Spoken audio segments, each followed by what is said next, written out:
in various moments while trying to fulfill the mandate of our kingdom in this hostile environment. Our backs might be pushed against the wall, and in severe cases our lives might even be on the line. With all this being programmed in a bid to frustrate us from receiving the success that eagerly awaits us and to transform us into utter failures, it begs the question, what? What is it that we portray that strikes a difference between our failing and our succeeding when all hell breaks loose? Attitude. Attitude is the difference. The word attitude represents an individual's disposition or state of mind towards a circumstance. American author and salesman Zig Ziglar states explicitly that it is our attitude and not our aptitude that determines our altitude. An attitude of lashing out on both God and man in the slightest of challenges, just as the children of Israel did in the wilderness, will yield no result, and in most cases might prolong beyond measure the length of our waiting season. In the same vein, an attitude of worry will only yield depression and a repeat of yesterday's failure in abnormal proportions.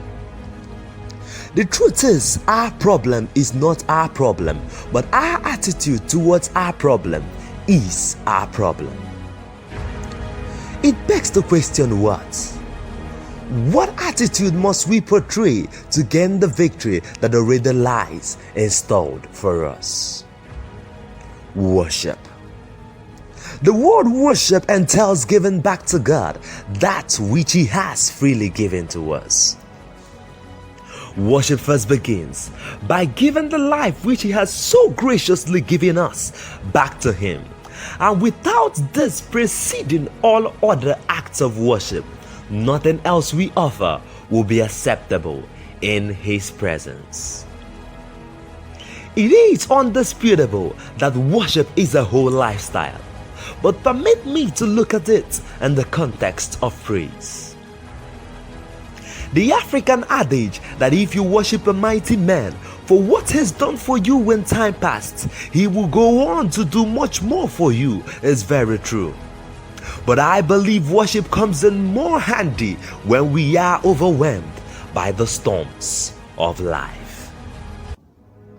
While worrying depicts leaning on our own ability for survival, worship on the other hand depicts leaning on God's own ability.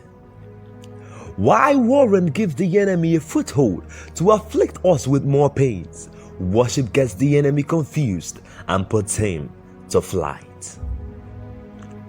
Journeying through the scriptures, I've come to realize that David the king never lost a battle throughout his entire lifetime, not because he was the strongest of kings, nor because he was the most perfect of creations. David had 100% victory record simply because he was well versed in the acts of worship. The walls of Jericho, one of the greatest edifices of ancient times, was brought down to rubble through the instruments of worship. Jehoshaphat put the vast army from Edom into utter confusion and turned what would have been a 3-on-1 assault into the easiest of victories through worship. The Lord God who sits in heaven and makes the earth his footstool rose as his custom was to dwell in the praises of his people, and in so doing triggered the massive earthquake that shook the prison to its foundations, flew the doors open, broke the chains of every prisoner, and in the process set Paul and Silas free, all because of worship. Worship is the key.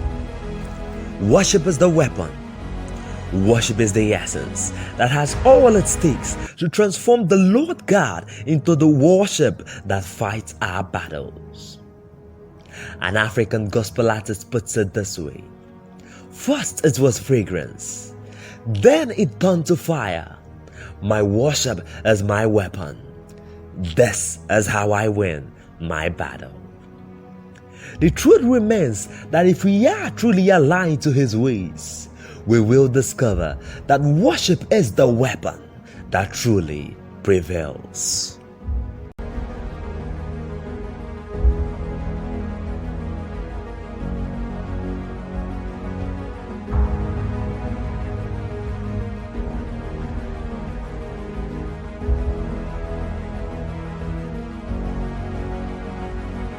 Hey guys, if you enjoyed this video, click on the subscribe button below, like, comment and share. Thank you.